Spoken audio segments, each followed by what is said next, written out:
انسانی حقوق کی معتبر عالمی تنظیم ایمنسٹی انٹرنیشنل نے اپنی تازہ رپورٹ میں بھارت کا شفاق اور ظالم چہرہ تو نقاب لا چھڑے ہوئے. ایمنسٹی انٹرنیشنل نے state of the world human rights 2020-2021 کی اپنی سالانہ رپورٹ میں انسانی حقوق تو متعلق بھارت کا اصل چہرہ نہ بے پردو کر دیتا ہے. ایمنسٹی انٹرنیشنل نے مقبوضہ جموں کشمیر میں شہری آزادیاں تو متعلق بھارتی دعووں کی کلی کھول دیتی ہے. ایمنسٹی کو کہنا ہے کہ مقبوضہ ریاست جموں کشمیر میں شہری آزادیاں اور مواصلاتی ذرائع پر پابندی کو سلسلہ بدستور جاری ہے. مقبوضہ کشمیر میں تعینات بھارتی فوجیاں اور پولیس اہلکارہ نے ماورائی عدالت قتل و غارت گری کو سلسلہ جاری رکھے ہوئے ہیں، لیکن ان تمام معاملات میں بھارتی فوجیاں اور پولیس اہلکارہ نہ کھلی چھٹی حاصل ہے. رپورٹ میں کہا گیا ہے کہ مقبوضہ ریاست جموں کشمیر میں بھارتی ظلم کا احتساب کو مطالبہ کرناڑا کا آڑے دوڑے کے روتنکی ہو جا رہے ہیں، جبکہ میڈیا کو گاڑ کوٹن واسطے انہاں پر سخت تو سخت پابندی مسلط کر کے چپ کروائے جا رہے ہیں. ایمنسٹی انٹرنیشنل نے اپنی رپورٹ میں اس سلسلہ میں 18 صحافیوں پر پولیس کی طرفوں جسمانی عملوں یا انہاں تھانہ میں طلب کیا جانا بطور مثال پیش کی ہوا ہے.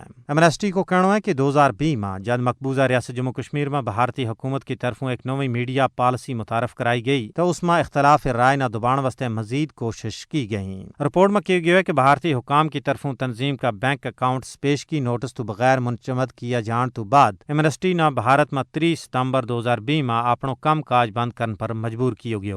سامعین کرام، رپورٹ میں کہا گیا ہے کہ بھارت میں پرامن احتجاج اور ناقدین نہ چپ کران واسطے مودی حکومت نے بھارت بھر میں غیر قانونی پابندیاں کو سہارو لیو. بھارت بھر میں انسانی حقوق کا کارکنان بغیر کسی الزام اور من مانع مقدمات کے تحت اکثر گرفتار کیے گئے. ایمنسٹی انٹرنیشنل کو یہ بھی کہنا ہے کہ بھارتی پولیس نے غیر قانونی طاقت کو استعمال کر کے شہریت ترمیمی بل CAA مخالف مظاہرہ اور بھارتی حکومت کی طرفوں متنازع زرعی قوانین کے خلاف زمینداراں کا احتجاج نہ روکن کا نام اور انسانی حقوق کی سخت خلاف ورزی کی. ایمنسٹی نے CAA مخالف مظاہرہ، زمینداراں کا احتجاج اور دہلی مسلم کش فسادات تو نبڑن کے دوران طاقت کا استعمال پر بھارت کی سخت مذمت کی ہے. ایمنسٹی کو کہنا ہے کہ فروری 2019 میں دہلی میں ہونے والا مسلم کش فسادات کے دوران دہلی پولیس نے حملہ آوراں کو کھلے عام سنگ دیتو. اس تو علاوہ معصوم لوگوں نے دوران حراست بدترین تشدد کو نشانہ بنائے گئے. بھارت بین الاقوامی معاہدوں کی خلاف ورزی کرنے والوں مہذب دنیا واسطے ایک چیلنج بن گیا ہے. عالمی برادری نے ہر صورت میں بھارت نہ انصاف کا کٹیڑا میں کھڑو کرنا چاہیے اور کدے بھی اس نہ انصاف تو نسن نہیں دینا چاہیے تاکہ انصاف کا تقاضا جڑائیں وہ پورا کیا جا سکیں.